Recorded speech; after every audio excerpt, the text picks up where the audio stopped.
আসসালামু আলাইকুম ওয়া রাহমাতুল্লাহি ওয়া বারাকাতুহু। আলহামদুলিল্লাহ রাব্বিল আলামিন ওয়াসসালাতু ওয়াসসালামু আলা আবদিল্লাহি ওয়া রাসূলিহি নবিয়িনা মুহাম্মদ ওয়া আলা আলিহি ওয়া সাহবিহি আজমাইন, আম্মা বা'দ। সুপ্রিয় দর্শক শ্রোতা, আমাদের কিছু প্রেরিত প্রশ্নের জবাবে আমরা আসছি।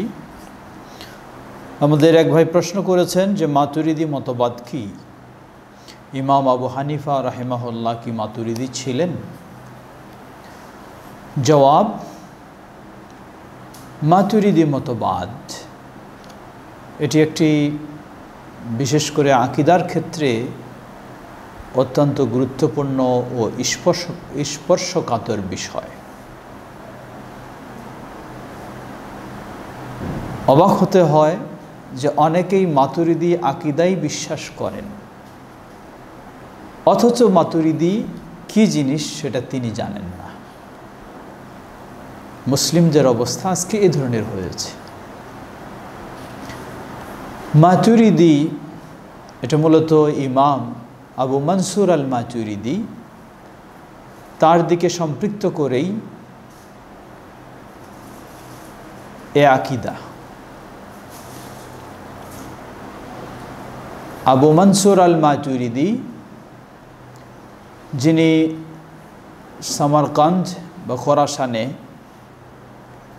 333 হিজরিতে ইন্তেকাল করেন। তিনি হানাফি মাযহাবের একজন প্রসিদ্ধ ইমাম।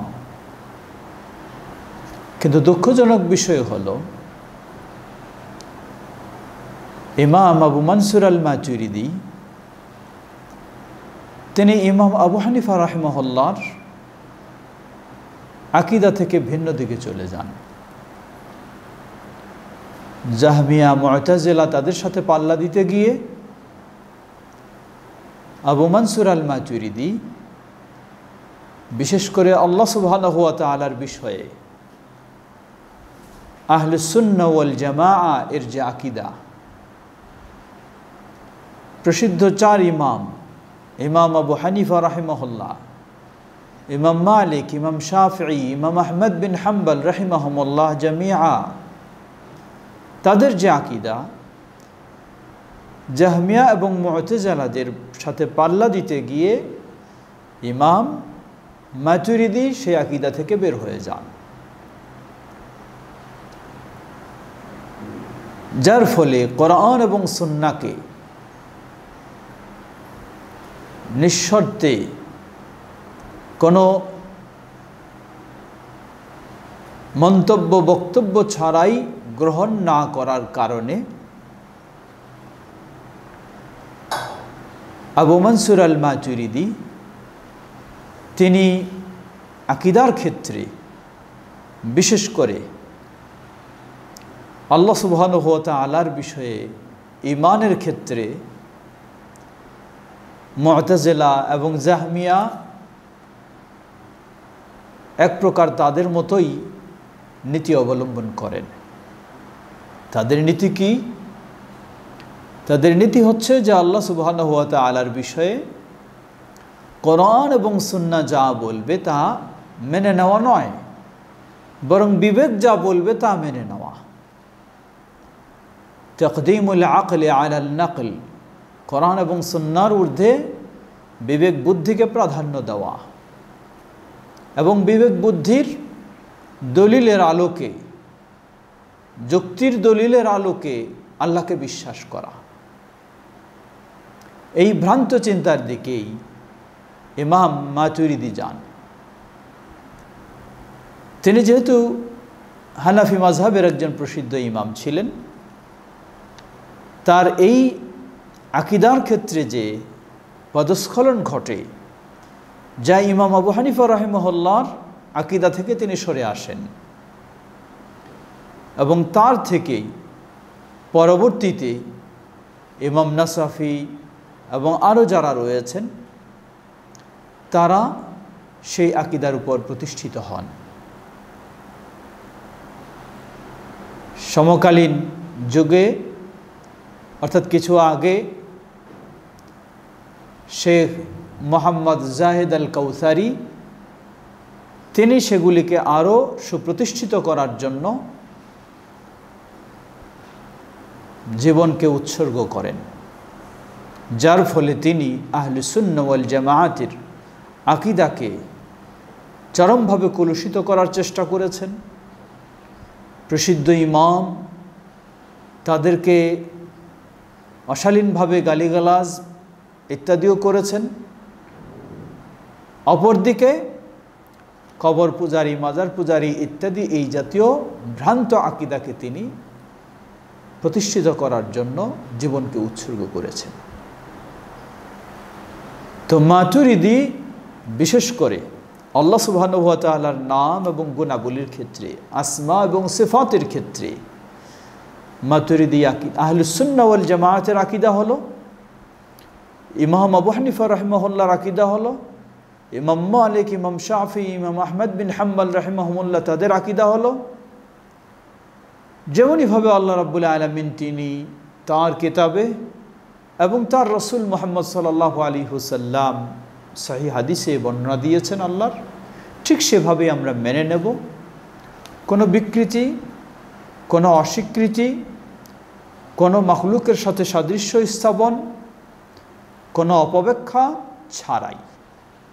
কিন্তু মাতুরিদি আকীদা হলো শুধু 8টি সিফাতকে বিশ্বাস করা, সেটিও কোরআন সুন্নাহর দলিল দিয়ে নয়, তা হলো বিবেকের দলিল দিয়ে, যুক্তির আলোকে, এবং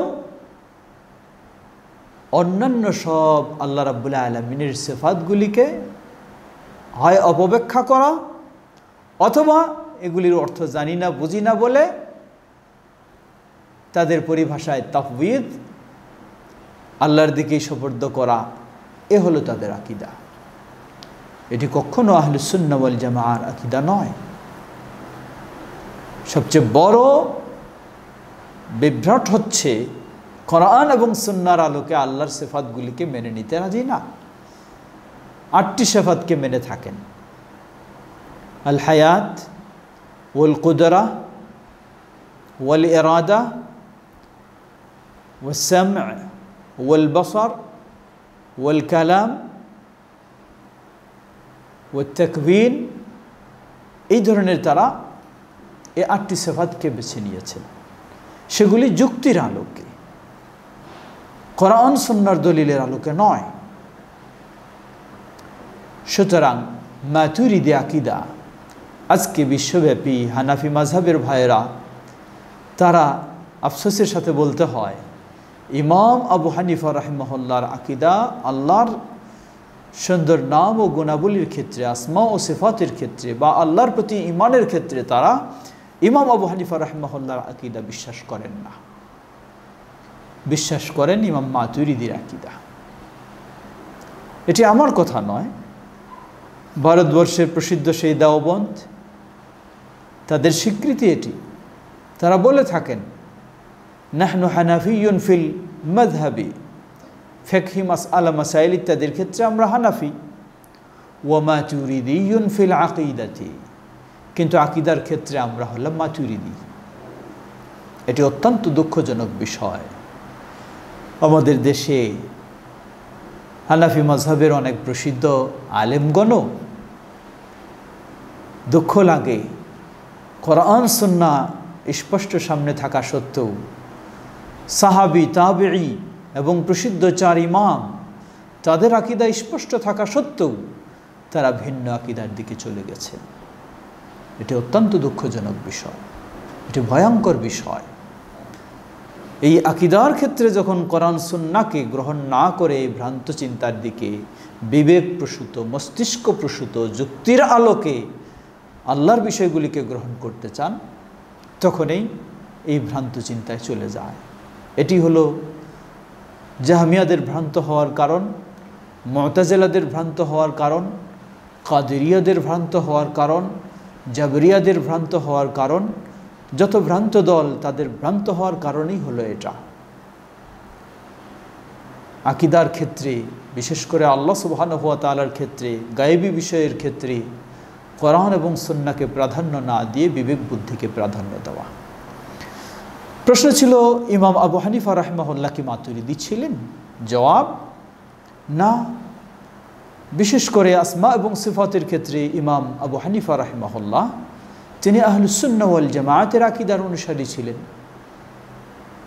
যা ইমাম আবু হানিফা রাহিমাহুল্লাহর থেকে সংকলিত আল ফিকহুল আকবার প্রমাণ করে, এবং আরও বিভিন্ন আথার যা সহিভাবে প্রমাণিত সেগুলি প্রমাণ করে ইমাম আবু হানিফা রাহিমাহুল্লাহ বিশেষ করে আসমা এবং সিফাতের ক্ষেত্রে তিনি আহলুস সুন্নাহ ওয়াল জামাআতের আকীদার উপরেই প্রতিষ্ঠিত ছিলেন। পরবর্তীতে ইমাম আবু মানসুর আল মাতুরিদি তিনি সেই আকীদা থেকে বের হয়ে এই কোরআন সুন্নাহ বিরোধী আকীদা তিনি প্রতিষ্ঠিত করেন, যেটাই এখন বিশ্বব্যাপী হানাফি মাযহাবেরা লালন করে থাকে, মাযহাবের ভাইয়েরা লালন করে থাকেন। অতএব ইমাম আবু হানিফা রাহিমাহুল্লাহ কখনো মাতুরিদি ছিলেন না। ইমাম আবু হানিফা রাহিমাহুল্লাহ ইন্তেকাল করেন 150 হিজরিতে, আর আবু মানসুর আল মাতুরিদি ইন্তেকাল করেন 333 হিজরিতে, অনেক পরের কথা, প্রায় 183 বছর পরে তিনি ইন্তেকাল করেন। অতএব ইমাম আবু হানিফা রাহিমাহুল্লাহর আকীদা আসমা ও সিফাতের ক্ষেত্রে ইমাম মালিক রাহিমাহুল্লাহর আকীদা, ইমাম শাফি রাহিমাহুল্লাহর আকীদা, ইমাম আহমদ বিন হাম্বল রাহিমাহুল্লাহর আকীদা একই ছিল।